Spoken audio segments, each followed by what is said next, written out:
አሁን እንግዲህ ቀጣይ ሰፋ ባለ ሁኔታ ትምህርቱን የሚሰጡን ብፁዕ አባታችን አቡነ ዮናስ ናቸው። እሳቸውን ለማዳመጥ ሁላችሁም እዚህ ጋር ቁጭ ያላችሁ ወንድሞችም እህቶችም አረፍ አረፍ ብላችሁ ትምህርታቸውን በስነ ስርዓቱ እንድታዳምጡ በቤተ ክርስቲያን ስም አሳስባለሁ። እግዚአብሔር ከሁላችን ጋር ይሁን።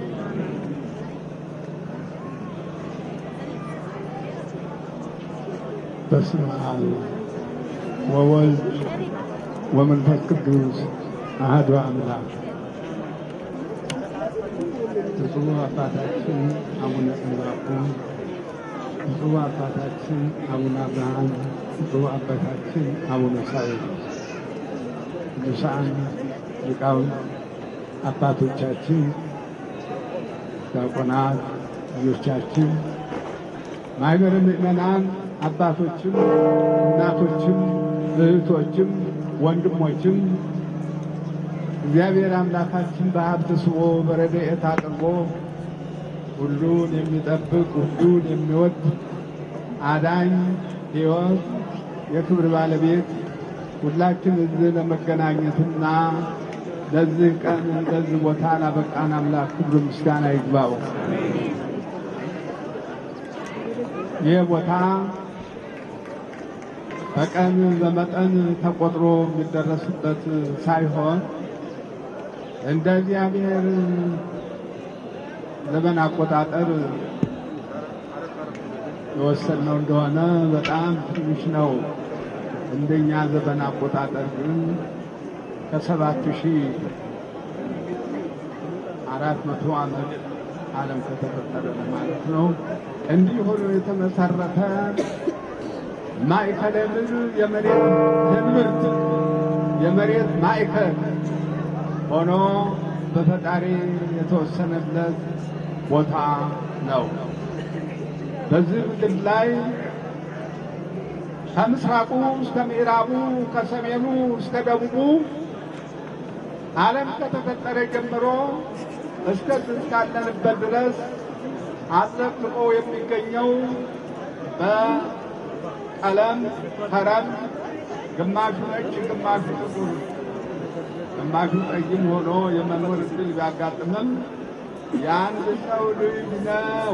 የአንድ ሰው ልጅ ይኸውን የመሰለ መልክና አርአያ የሚታየው በመሬቱ አካባቢ ያለው መልክዓ ምድር በዚህ በአውሮፓ በረዶ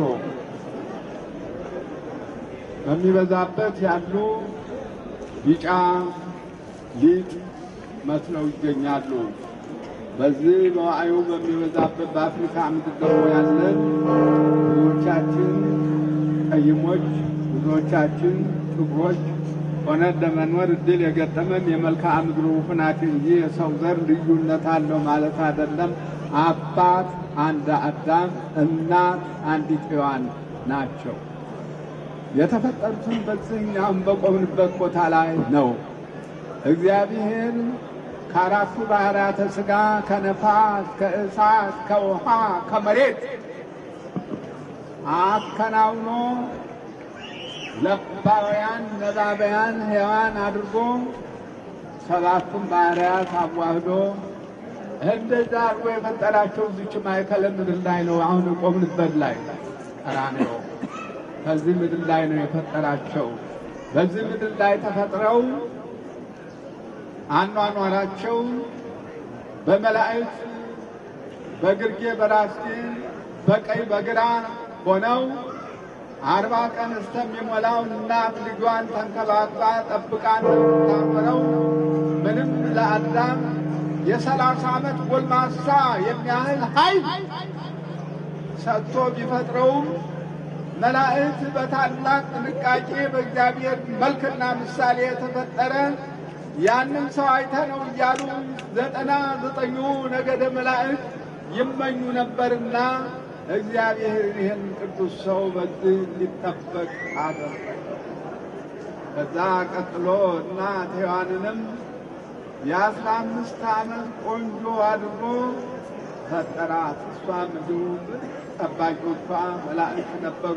ቅዱሱ አባት አዳም በተፈጠረ በ40 ቀኑ እግዚአብሔር ለስም አጠራሩ ክብር ምስጋና ይግባውና ለማን ከፍጡር በኩል ላልተደረገ ለአዳም የተደረገው የዘላለም ክብር ምን ነበረ ብለን እንጠይቅ እስቲ።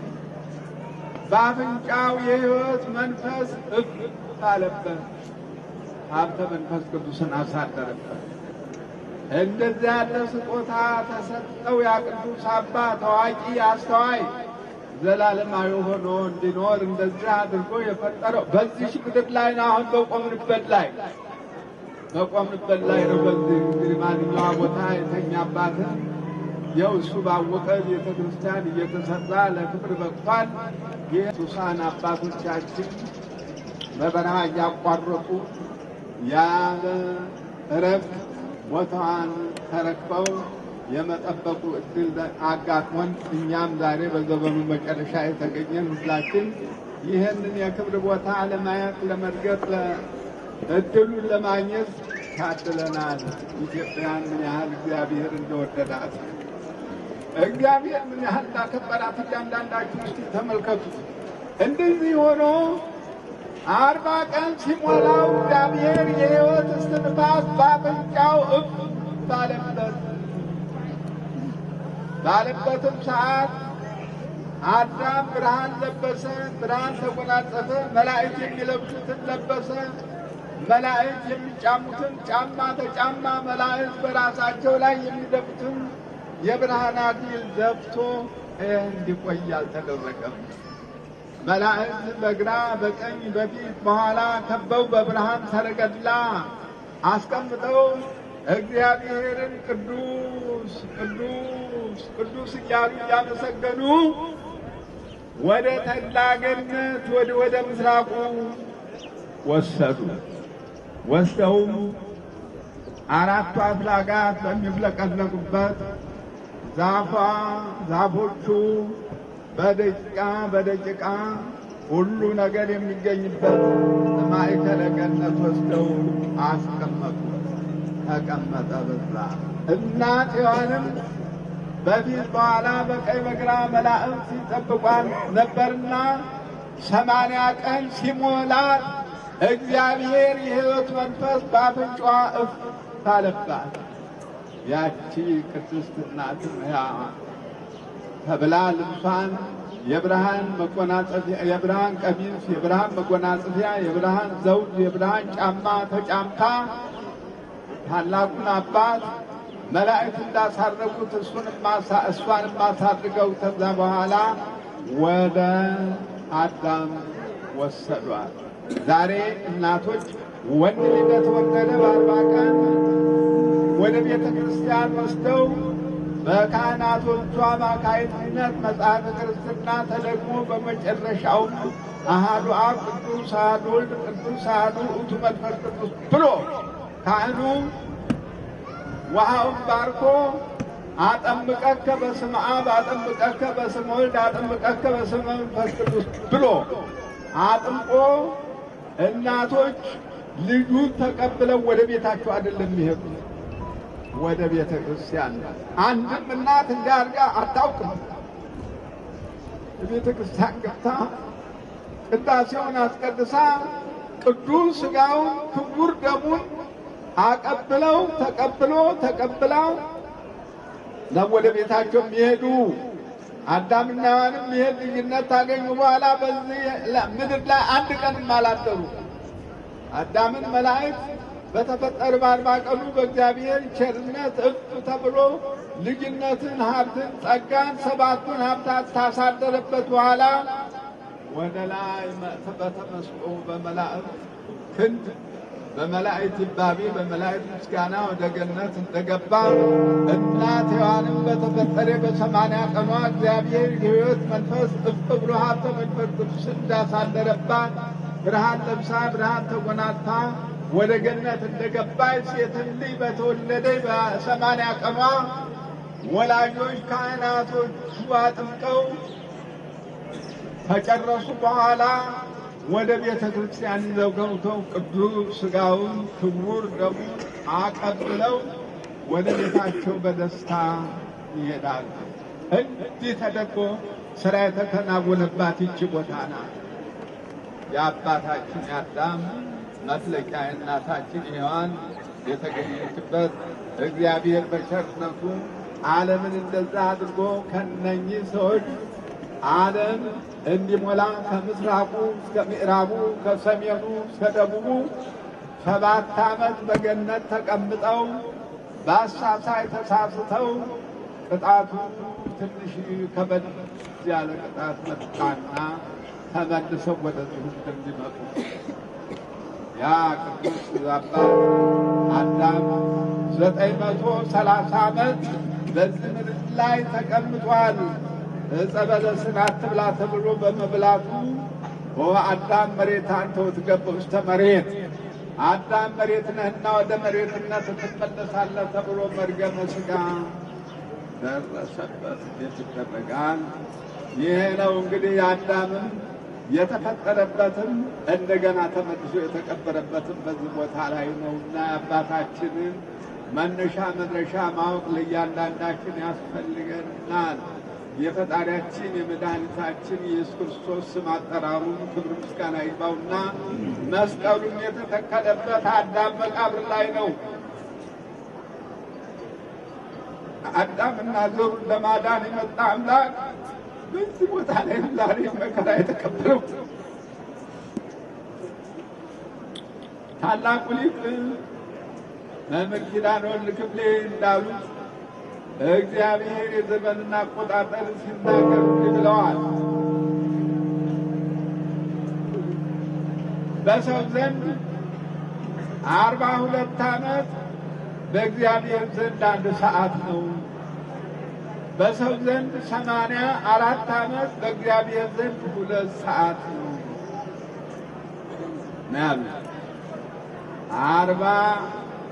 42 ዓመት 1 ሰዓት፣ 84 ዓመት 2 ሰዓት። እንግዲህ የእንትኑ የዓመታቱን ድማሬ ሲደምሩ በሰው ዘንድ 1000 ዓመት በእግዚአብሔር ዘንድ 1 ቀን፣ በሰው ዘንድ 2000 ዓመት በእግዚአብሔር ዘንድ 2 ቀን። 2 ቀን ነው ዛሬ ያለነው እኮ መስቀሉ ላይ ሄደን መስቀሉን ስናመጣ እዚህ መቃብር ላይ መጥተን ይህን በረከት ስናገኝ ለብዙ ዓመታት ያለፈ መስሎ እንዳይታያችሁ በእግዚአብሔር ቀን አቆጣጠር 2 ቀን የሥጋ ዘመዶቻችን ባለፉ ጊዜ 2 ቀንና 3 ቀን እንባ ሳናቋርጥ ነው የምናለቅሰው። ታዲያ በእግዚአብሔር ዘንድ 2 ቀን ተሆነ እንዴት ነው? ዛሬ እዚህ ቦታ ላይ መተን ዝም ብለን እንሄዳለን እንዴ? ተተቻለ እንባን ማፍሰስ ያስፈልጋል። እንዲህ አድርጎ ዓለምን ለማዳን በ2000 ዓመት የተባለው ዘመን ለእኛ ነው። ለእግዚአብሔር ግን 2 ቀን ነው። ይህን ታውቃችሁ እንግዲህ ትልቅ ዘላለማዊ በረከት ነውና የክብር ባለቤት ወደ ዓለም እኛን ለማዳን በአጭር ቁመት በጠባብ ደረት ተወስኖ የመጣበት ምክንያት ምን ነበረ? አዳምና ሔዋን አትብሉ የተባሉትን ዕፀ በለስ በልተው በመሰናክል ወድቀው በዚህ በምድር ፋይድ የፍዳ መሬት ተብሎ በሚጠራ ከመምጣታቸው በፊት ደብረ ቅዱስ በተባለ በገነት ፊት ለፊት የሆነ አገር ዓለም ነበር ወጥተው እንዲቀመጡ ያደረጋቸው። በዛ እያለቀሱ መከራ ተቀብለው ንስሐ እንግባ ብለው ንስሐ አዳምና ሔዋን ገቡ። ንስሐ በጣም ጥሩ መሳሪያ ነው። እያንዳንዳችን ልናውቅበት ይህም መሳሪያ ሳያልፍብን ስራ እንድንሰራበት ንስሐ ከፈጣሪ ጋር ለመታረቅ የእግዚአብሔር እጅ የተዘረጋ የእግዚአብሔር እጅ ነው ተብሏል። በእግዚአብሔር እጅ ተደረሰ ሰው ነፃ ወጣ ማለት ነው። አዳምና ሔዋን 100 ዓመታት ሳያቋርጡ አንደኛ የውሃ እንባ፣ ሁለተኛ የደም እንባ፣ ሶስተኛ ይቡስ ደረቅ እስከሚሆን ድረስ 100 ዓመት አለቀሱ። ተፈጣሪያቸው ተለይተው አወዳደቃቸው የከፋ ስለሆነ 100 ዓመት ሙሉ አለቀሱ። በእግዚአብሔር ቀን አቆጣጠር እንግዲህ 2 ሰዓት ከ30 ደቂቃ እንደዚህ ተብሎ የሚቆጠር ነው። ይህን ለቅሶ ተቀብሎ በላዳም ሔዋን ለቅሷችሁን ተቀብያለሁ፣ ሐዘናችሁን ሰምቻለሁ። እንግዲህ አድንሃለሁ። የማድንህም በ5 ቀን ተኩል ነው። በ5 ቀን ተኩል ድህነትን እሰጣለሁ።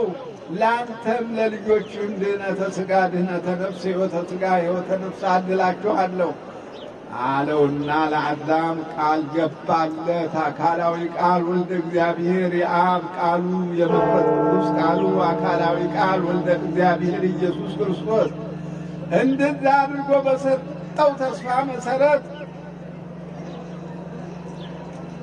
ሐሙስ ቀን እግዚአብሔር ይመጣልኛል እያለ አዳም እያንጋጠጠ ይመለከት ነበር። 5ኛው ቀን ያቀን ነበር 5 ቀን ተኩል የተባለው።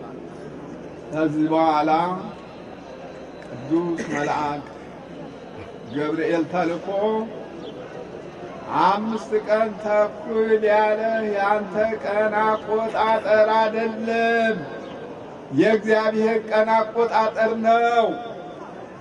5500 ዘመን ሲሆን ነው አንተና ልጆች የምትድኑት።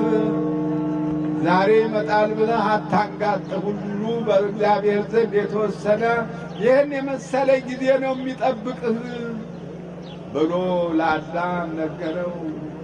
አዳምም 930 ዓመት በዓለም ላይ ኖረ፣ ልጆች ወለደ፣ ልጆች አገኘ።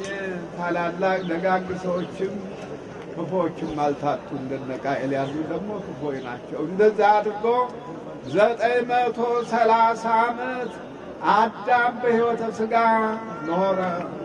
ከኖረ በኋላ የክብር ባለቤት እግዚአብሔር ዓለምን ታገሰው ታገሰው ታገሰው ታገሰው ቢታገሰው ዓለም አልሆነለትም። እንደዚህ ሆኖ ወደ ኖህ ዘመን እንሄዳለን።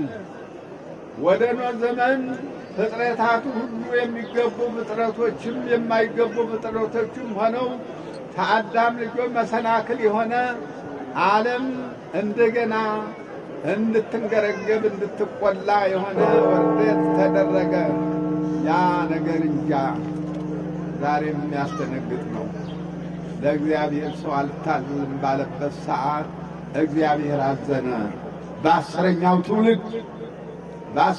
ትውልድ ኖህ በነበረበት ዘመን ኖህ 500 ዓመት በድንግልና የኖረ የተቀደሰ ፍጥረት ነበረ፣ ተፍጥረቱ ሁሉ በላይ እና ዓለም ተንገርግቦ የሚቆላበትን ራሱ በራሱ አመጣው። እንደገና ከአዳም ያልተሻለ የበደል ዓለም እየበደለ እንዲህ ያለ እግዚአብሔር መልእክቱን ለታላቁ አባት ለኖህ ሰጠ። ዓለም በደለ፣ ዓለም አጠፋ፣ ምድር ተበላሸች። ዓለምን ልቀጣት ነው። ንስሐ የሚገባ ቢገኝ በጣም ጥሩ ነበር፣ ግባ በለው ባለ ነገረ። እንግዲህ ሊመለስ አልቻለምና እምቢተኛ ተመቀጣት በቀር ሌላ መዳን ለአመፅ የበዛበት ዘመን እየበዛ ስለሄደ እንደዚያ አድርጎ ለጠፋው ዓለም ተመቀጣት በቀር ሌላ የሚሻለው ጉዳይ የለም ብሎ እግዚአብሔር ማስጠንቀቂያ ለኖህ ሰጠ። በላንተና ልጆችህ ለዓለም ዘር የሚሆኑ ፍጥረቶች የሚድኑበትን መርከብ ሥራ። መርከቡን ሰርተህ ስትጨርስ ዓለምን ጸጥ ርጭ ዝም የሚያረግ ቅጣት እቀጣለሁ እግዚአብሔር። አቤት እንዲያለ መከራ ነው። ዛሬ ወደ ዙር ዋዜማ እየሄደ ነው ዓለም እና ኖህ በስንት ዘመን ትመጣለህ ጌታ ያለው በ120 ዓመት እመጣለሁ አለው።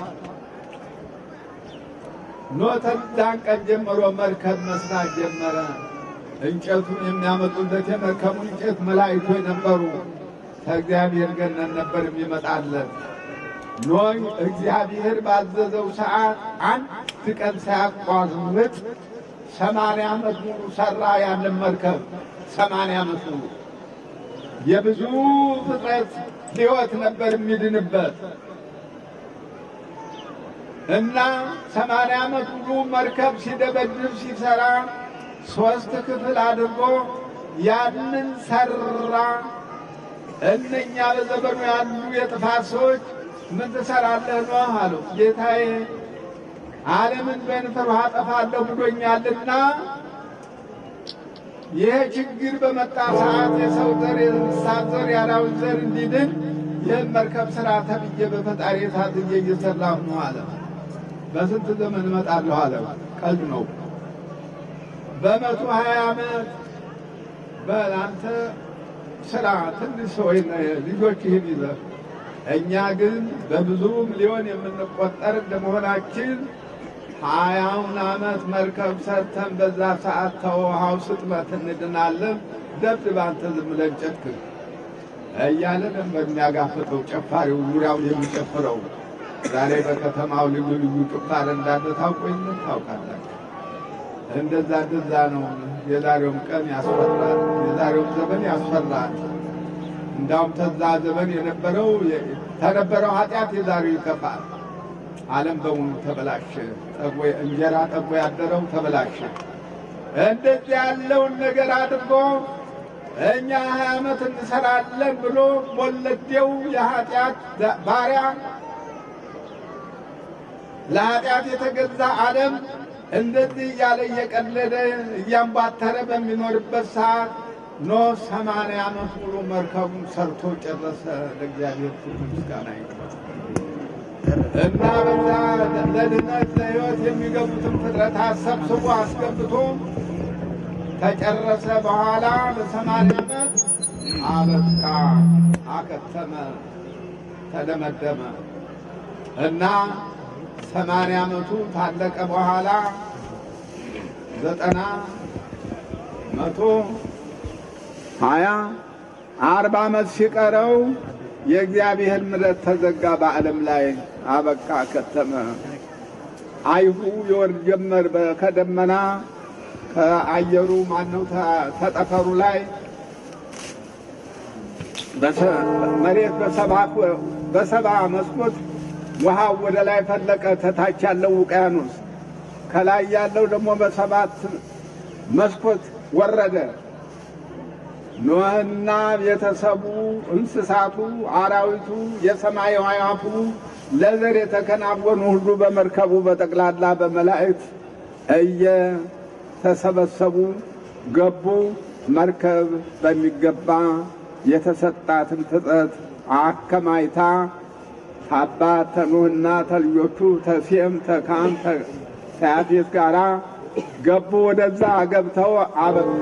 ከዛ በኋላ ማያይሁ ከሰማይ ወደ ምድር ከምድር ወደ ሰማይ የሚፍለቀለቅ ውሃ ዓለምን ትልቅልቅ አረጋት። በ40 ቀን ሙሉ ዓለም በሙሉ ውሃ ሰጠመ።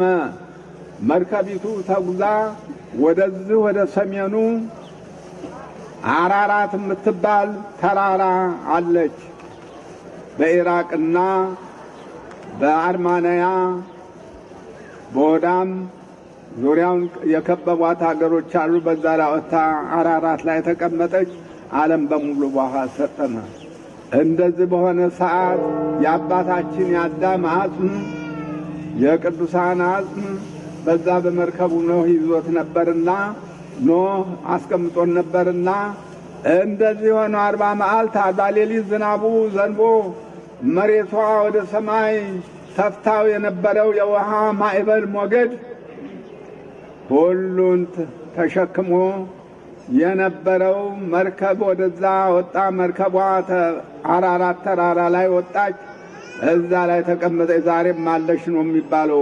በበረዶና በእንደዚህ ተከባ ተቀምጣ ትኖራለች ነው የተባለ። እንደዚህ ሆኖ ታበቃ በኋላ የአዳምን አጽም ለማንጣት ነው አሁን ይህን ጠቀስ ያደረኩት። አዳም አጽሙ የሔዋን አጽም የአዳም አጽም በዛ በመርከቡ ውስጥ ነበረ። ጥፋት አላገኘውም። ታላቁ አባት ያንን ቅዱስ አጽም በዛ ነበር ያስቀመጠው።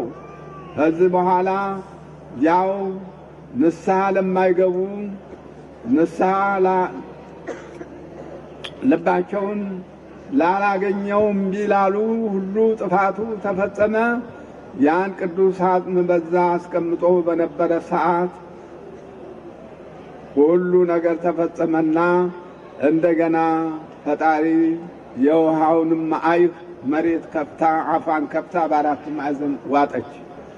ወደ ቀደመ ወደ ውቅያኖስነቱ በምድር ስር ባለው ውቅያኖስ ገብቶ ረጋ። መሬትም ተረጋጋች።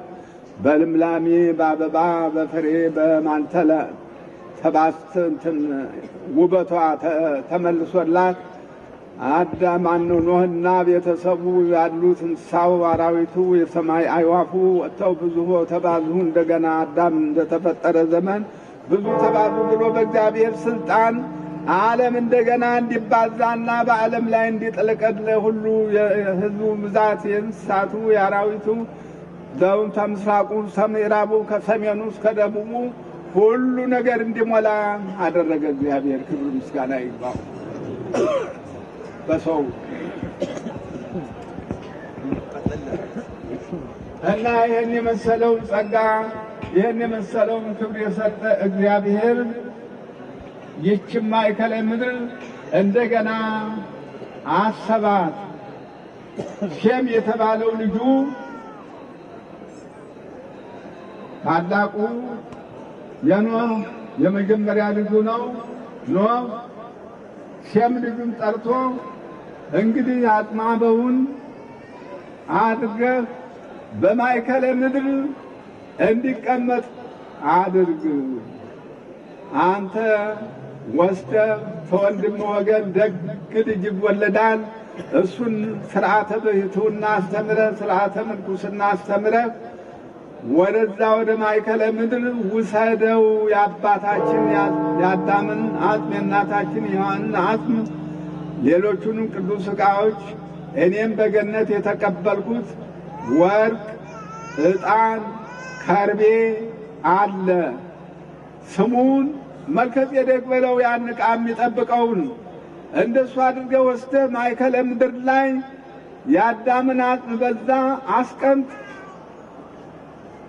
ኖህ ትእዛዝ የሚሰጠው ለሴም ልጁ እና ወደዛ ወስደህ እዛ አስቀምጥ። ይህንንም ባይታዊ አድርገህ የካም ልጅ መልከጼዴቅን በዛ ቦታውን እንዲጠብቅ አጥማበውንም እንዲጠብቅ ወርቁን፣ ዕጣኑን፣ ከርቤውን በሱ ዘንድ እንዲቀመጥ አድርገህ ውሰድና በዛ አስቀምጥ አለው።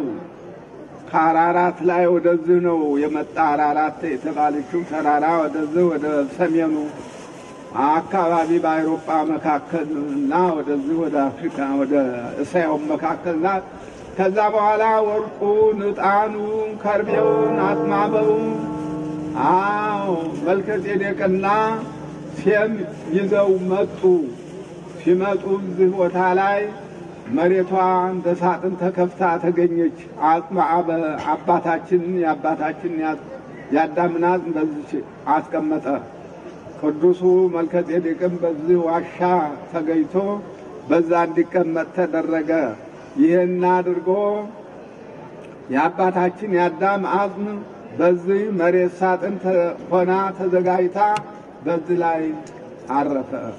የክብር ባለቤት ዓለምን ለማዳን እሱን ለማዳን በመጣ ሰዓት መስቀሉ የተተከለው አዳም አጽም አለበት ቦታ ላይ ነበረ እና እንደዚህ ሆኖ ወርቁ፣ ዕጣኑ፣ ከርቤው መልከጼዴቅ የተባለው ያ ቅዱስ አባት ሲጠብቀው ኖሮ አብርሃም በዓለም ላይ ባደገበት በሰፋበት ሰዓት ወደ ሰዶምና ገሞራ ሄዶ ጦርነት አድርጎ ሎጥ የአብርሃም የወንድም ልጅ ነው። በዛ ሰዶምና ገሞራ ውስጥ ነበርና ጦርነት ተነስቶ እርስ በርሳቸው ተዋግተው ኮሎዶ ጎሞርና ሰዶም የሚባሉ አገሮች ተዋግተው በነበሩ ሰዓት ሎጥን ማርከው ወሰዱት ወደዛ። ለአብርሃም ሰዎች መጥተው የወንድምህ ልጅ ሎጥ ተማረከ፣ እንግዲህ እንዴት ታደርጋለህ ቢሉት 400 ቤተሰብ ነበረውና አስከትሎ ጦርነቱን አድርጎ እነኛን ሰዶምና ገሞራውያን እሳቱ ገና አልዘነበባቸውም። እነኛን አድኖ ወደየቦታቸው እንዲመለሱ አድርጎ ገንዘባቸውንም መልሶ ከዚህ ተገንዘባችን በጦርነት ድል አድርገህ 4ቱን ነገሥታት ኮሎዶ ጎሞር ነፃ አውጥተናልና እንካ ገንዘብ ውሰድ ገንዘብ አሉት አብርሃምን። ሕያው እግዚአብሔርን በአምላኬ ስም እምላለሁ ከእናንተ የጫማ ማሰሪያ የምታህል ፈትል ገመድ አልወስድም፣ እኔን የሚያከብረኝ እግዚአብሔር እንጂ የሰው ገንዘብ አይደለም፣ ከኔ ጋር መጥተው ላገዙ ስጧቸው ብሎ ገንዘብ የጫማ ማሰሪያ እንኳን ሳይቀበል ድል አድርጎ ያናገር በመጣ ሰዓት እንግዲህ አንዱን ትልቁን በረከት ላይ እንስማና ትምህርቱን እንደመድማለን እና ከዛ በኋላ ይህን ኃይል ስለሰጠው እግዚአብሔር አምላኬ ሆይ በመዋዕሌኑ ትፌኑ ቃለከ ወታሬኒ ኪያሃ ዕለተ ወኪያሃ ሰዓተ አምላክ ወልደ አምላክ የሚወለድበት ጊዜ ደርሶ ያችን ዘመን ላይ አትነው ወይ? ይህንን ድል ይህን ኃይል ሰጥተኸኛል። ይህን በማየቴ በጣም ደስ ብሎኛል። ያችን ቀን ላይ አትነው ወይ አንተ የምትወለድባትን አለው። አኮ ዘትሬኪያሃ አድላ ምሳሌሃ ወባቱ እዶ ለዮርዳኖስ ወበህጀ ተረከቦ ለመልከጼዴቅ አለው። እሷን ሳታያትም ምሳሌዋን ታያታለህ። በወንዝ ወዳ ማዶ ዮርዳኖስን ተሻግረህ መልከጼዴቅ የተባለውን ቅዱስ የኔ ማደሪያ የሆነውን ታገኛለህ። እሱ ምሳሌዋን ያሳይሃል። እዛ ሄደህ ተገናኝ አለው። አብርሃምም ዮርዳኖስን ተሻግሮ ወደ መልከጼዴቅ በሄደ ሰዓት መልከጼዴቅ የእግዚአብሔር ቡሩኩ አብርሃም ሆይ ወደዚህ መጣህን? እንኳን እግዚአብሔር ያመጣህ አለና በክብር ተቀበለው። የሚስጥረ ቁርባኑን የክብር ምስጢር ገለጠለት። ህብስት አኮቴት አዘጋጅቶ ጽዋ በረከት አዘጋጅቶ የሥጋ ወደሙን ምሳሌ መልከጼዴቅ ለአብርሃም አቀረበለት። አብርሃም ያንን ተቀብሎ በሚመለስበት ሰዓት ግብር ገብሮለት ለመልከጼዴቅ አስራቱን በኩራቱን አውጥቶ ሰጥቶታል። በል እንግዲህ አንተም እኔ አባቴ ኖህ ያዘዘውን ሴም የሰጠኝ የከበረ ዕቃ አለ፣ ተገነት የመጣ ዕቃ ነው። ይህንን ተቀበላለው። ተገነት የመጣ ዕቃ ነው።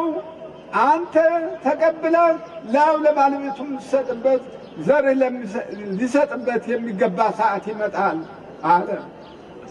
ለአዳምና ለሔዋን ወርቅ፣ ዕጣን፣ ከርቤ እግዚአብሔር ሰጥቷቸው ነበር በደብረ ቅዱስ በነበሩበት ሰዓት። ያ ተዛ ሲወርድ ሲዋረድ የነበረ ኖህ ላይ ደረሰ። ኖህም ለሴም ሰጠው። ሴምም ያንን አጽመ አበውን እዛ አንጥቶ በቀበረ ሰዓት ለመልከጼዴቅ ጠብቅ ብሎ ሰጠው።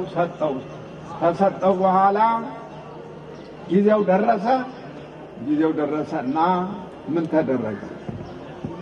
ወርቁን፣ ዕጣኑን፣ ከርቤውን ለአብርሃም ሰጠው። ያ ትልቅ ቅዱስ ተሰወረ። ከዛ በኋላ መልከጼዴቅ 1000 ዓመት ነው የኖረው በዓለም ላይ እና ያን ሰጠው። አብርሃም ያን ይዞ መጣ። ከአብርሃም ወደ ይስሐቅ፣ ከይስሐቅ ወደ ያዕቆብ፣ ከያዕቆብ ወደ ይሁዳ፣ ያ ሲወርድ ሲዋረድ ዳዊት ሰሎሞን ዘመን ደረሰ። እንደዛ ሆኖ የተገኘው የከበረ ዕቃ በሰሎሞን ዘር ሲወርድ ሲዋረድ ባቢሎናውያን በጦርነት መጥተው ማረኩት። ወደዛ ሄዶ ወርቁ፣ ዕጣኑ፣ ከርቤው የሚያልቅ አይደለምና እንደዛ ተቀምጦ በሚኖርበት ሰዓት የፋርስ የባቢሎን ነገሥታት በቤተ መንግሥታቸው እንዲቀመጥ አያቶቻቸው የወረደውን ማን ስራ ላይ እንዲያውለው አልተፈለገም። ያ የከበረ ዕቃ በነበረበት ሰዓት ዘረደሽት የሚባል ጠቢብ ፈላስፋ የሆነ ሰው በውሃ ዳር ሆኖ ፍልስፍናውን ሲያጠና በዚህ በምስራቁ በሰሜኑ በምስራቁ አየር ላይ እመቤታችን ቅድስት ድንግል ማርያም ጌታን ሕፃኑን ታቅፋ በስዕል ተቀርጻ በዛ ኮከብ ላይ ሲያበራ አየው። ያ ዘረደሽት የተባለው ጠቢብ ጥበበኛ ይህ እንዲህ ያለው ኮከብ በተወለደ በታየ ጊዜ ሰማያዊ ንጉሥ ይወለዳልና ወስዳችሁ ይህን ወርቁ፣ ዕጣኑ፣ ከርቤው የእሱ ገንዘብ ነው ወስዳችሁ እንድትሰጡ ብሎ ተናዘዘ ወይንም በጽሑፍ አስቀመጠ። ይሄ ታይቶ ዘመኑ በተፈጸመ ሰዓት እመቤታችን በኮከብ ሰሌዳ ላይ ተቀርጻ ሕፃኑን እንደታቀፈች አበራችላቸው። ሦስቱ ነገሥታት ከባቢሎን ከፋርስ ተነስተው ያን ወርቅ፣ ያን ዕጣን፣ ያን ከርቤ ይዘው ወደ ቤተልሔም መጡ። ቤተልሔም በዚህ ሰሞን አይቻል ነበረ። በዛ ይዘው መጡ። ኮከቡ በአየር ላይ ይመራቸው ነበር። ያ ሕፃን የተቀረጸበት እመቤታችን ያለችበት ሕፃን የተቀረጸበት ኮከብ ወደ ከሰማይ ዝቅ ብሎ በሰው ቁመት ከፍ ያለ ሆኖ እየመራቸው 2 ዓመት ሙሉ ተጉዘው ወርቁን፣ ዕጣኑን፣ ከርቤውን በዋሻ እመቤታችን ተናዝሬት ተነስታ በዛ ወልዳ ባለችበት ሰዓት ያንን ወርቅ፣ ዕጣን፣ ከርቤ አንጥተው ገበሩለት። እኛ ዛሬ ምን ልንገብርለት የመጣ ነው? ግብር ያስፈልገን፣ ለሞቱ ለቅሶ ያስፈልገናል። ለቦታውም የሚገባው ዕቃውን የሚገባው ክብር ተጠብቆ የተገኘው አባቶቻችን፣ እናቶቻችን፣ ነገሥታቶቻችን ይህን ውብና ድንቅ ቦታ ባሕታውያኖቻችን ይህን ድንቅ ቦታ ጠብቀው መገኘታቸው እጹብ ድንቅ መታደል ነው።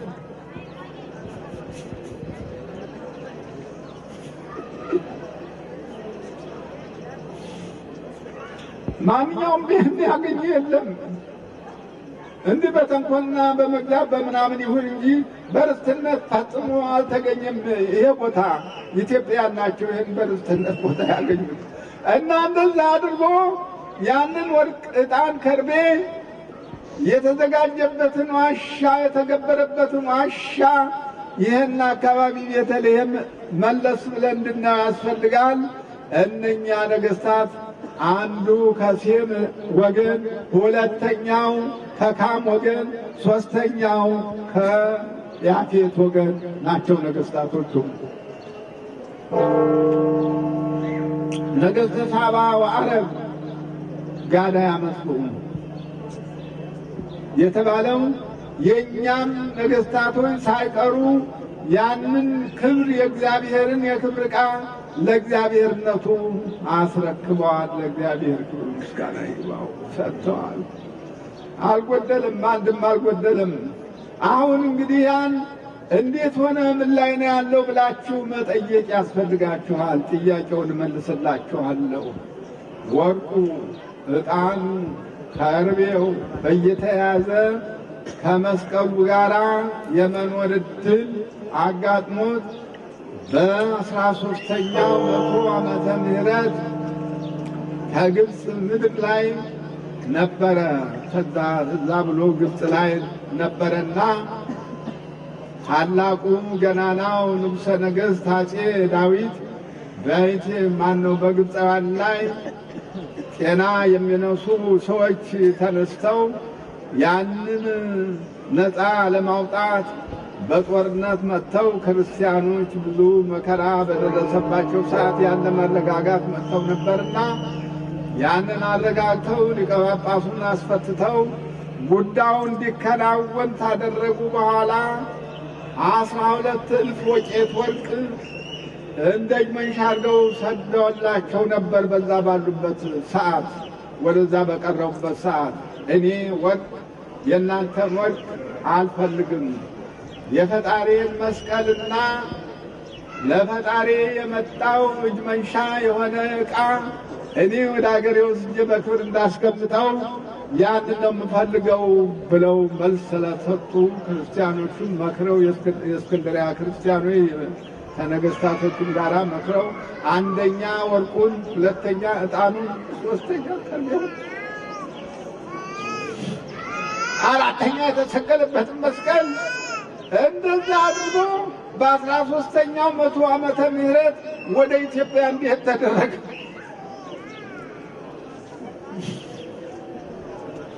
አደራ ተቀምጧል።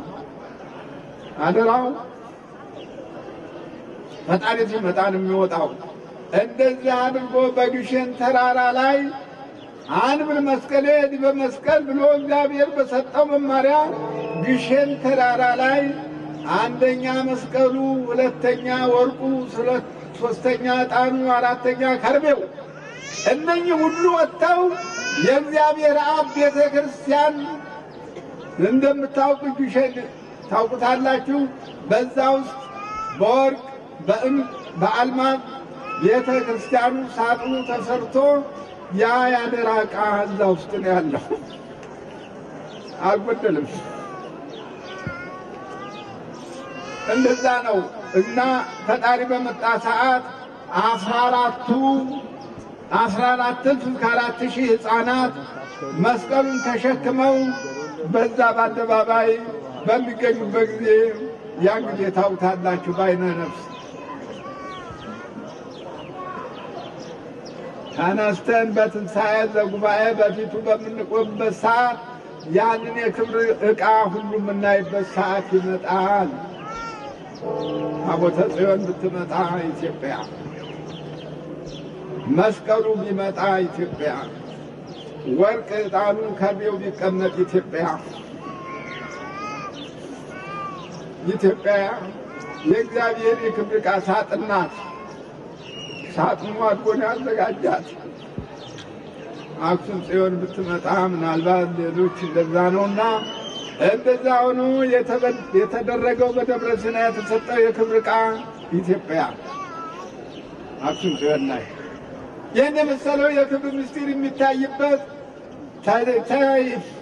ከኢየሩሳሌም ያላነሰ መሰቀሉ ባይሆን እዚህ ላይ ይሁንና ሁሉም ያብቃ እንጂ መቃብሩ ሲሆን ሁሉም ያብቃ እንጂ ኢትዮጵያ ከዚህ ምድር ያላነሰ የክብር ምስጢር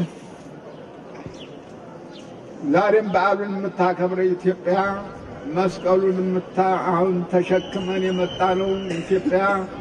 ቤተ ክርስቲያኑ መስቀሉ የተገኘበት 300 ዓመት ተቀብሮ ተዚህ ወጥቶ ለዓለም ሁሉ ድህነትና ሕይወት የሚሆነው ምስጢር የታየበት ይኸው መስቀሉ የተቀበረበት እሱም ቤቱን መለስ ብልና እሁድ ተሱ ስር ነበር መስቀሉ 300 ዓመታት የቦታ ባለቤት ሆነች።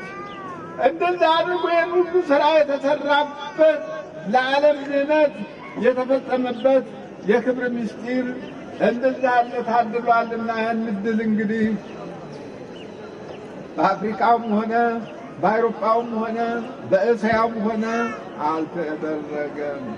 ይሄ ከእስያው ዓለም ይሁን እንጂ እንዲህ ያለው ፍሬ ነገር ሁሉ ተገኝቶ የምንኖርበት ጸጋ ክብር የተሰጠን ለሁላችን ነው እና ስለዚህ ዛሬ በዚህ ምድር ላይ ሁላችን ተገኝተን ይህንን ለመስማት ይህንን ለመካፈል ይህንን ለማየት ላበቃን አምላክ ለዘላለም ክብር ምስጋና ይግባው። አሁን እንግዲህ ሥርዓተ ቤተ ክርስቲያኑ እንዲሰራ እዚህ ላይ ቆም ብናደርገው ይሻላል። አባታችን ብፁዕ አቡነ ዕንባቆም መምሪያውን ያጠቃልሉልናል። እኔ እንደው ሀሳቡን ንድፈ ሐሳቡን ነው ጣል ጣል ያደረኩት እንጂ ምስጢሩ ቢዛቅ የሚያልቅ አይደለምና እንደዚህ ያለውን አድርጎ እግዚአብሔር ዓለምን ስለወደደ ዓለምን ራሱ አሳልፎ እጆቹን እግሮቹን በዚህ በዛሬው ቀን እግሮቹ በችንካር እጆቹ በችንካር ጎኑ በጦር የተወጋበትና በጎኑም የፈሰሰው የክብር ምስጢር ሁላችን ስንቀበለው የምንኖረው ደሙ ነው። ፈሰሰው እንደምንጠጣለን ቅዱስ ሥጋው ክቡር ደሙ በሚሰጥበት ዓለም ዛሬ በዚህ ቀን የፈሰሰው ደም ዛሬ በዚህ ቀን የፈሰሰው ውሃ በውሃው እንጠመቅበታለን። ካህኑ መጽሐፈ ክርስትና ደግመው ሥርዓተ ቅዳሴ አድርሰው አሐዱ አብ ቅዱስ አሐዱ ወልድ ቅዱስ አሐዱ ውእቱ በካ ሲባርኩት ያ በዕለተ ዓርብ ከቀኝ ጎኑ የፈሰሰ ማየ ሕይወት ሆኖ በዛ ተጠምቀን ከዲያብሎስ ቁራኝነት ከርኩሳን አጋንንት ነፃ ወጥተን የእግዚአብሔር ልጆች የምንሆንበት በዛሬው ቀን ከክርስቶስ ቀኝ ጎን የፈሰሰው ማየ ሕይወት ነው። ከዛ ደግሞ ቀጥሎ የቤተ ክርስቲያን ህብስቱን በጻሕል ወይንም በጽዋ አድርገው አሐዱ አብ ቅዱስ አሐዱ ወልድ ቅዱስ አሐዱ ውእቱ መንፈስ ቅዱስ በባረኩ ጊዜ ህብስቱ ተለውጦ ሥጋ መለኮት ወይኑ ተለውጦ ደመ መለኮት ሆኖ ሥጋዬን ብሉ ደሜን ጠጡ፣ ሥጋዬ እውነተኛ መብል ነው፣ ደሜን እውነተኛ መጠጥ ነው። ሥጋዬን የበላ ደሜን የጠጣ ከኔ ጋር ይኖራል፣ እኔም ከሱ ጋር እኖራለሁ ብሎ እንደ እሳትና እንደ ብረት ተዋህዶ ለመኖር ዛሬ ነው ዛሬ የጸጋ ክብር የተሰጠው ለማለት ነው። ይህን ታዲያ ከዚህ በለጠ ምን ይደረግልን? እንዲህ አድርጎ ዓለምን ያዳነበት በዚህ ላይ መስቀሉ ተተክሎ ክብሩ የተገለጠበትና ዓለም በሙሉ ለድህነት የታተመበት በዚህ በዛሬው ቀን ነውና ደስ ይበለን። እልል እንዳይባል የሕማማቱ የግርፋቱ የስቅለቱ ምስጢር የሚነገርበት ሆነ ነው እንጂ የተጠለቀለቀ እልልታ የሚያስፈልገው ነበረ። በሐዘን ላይ ነው ያለነው፣ አሁን በለቅሶ ላይ። ይህን የመሰለውን ጸጋ ክብር ሰጥቶ ላኖረ አምላክ እንግዲህ ምን ጎደለን? ሁሉ ነገር ተደርጎልናል። በይበልጥም ለኢትዮጵያን የተደረገው ከዚሁ ቀጥሎ የተደረገ እንጂ ከዚህ ያነሰ አይደለምና እንዲህ ያለውን በክብር ለመኖር አድሎ ሁላችንን እዚህ ለመድረስና ይህን ለማየት ላበቃን አምላክ ብዙ ምስጋና ይግባው።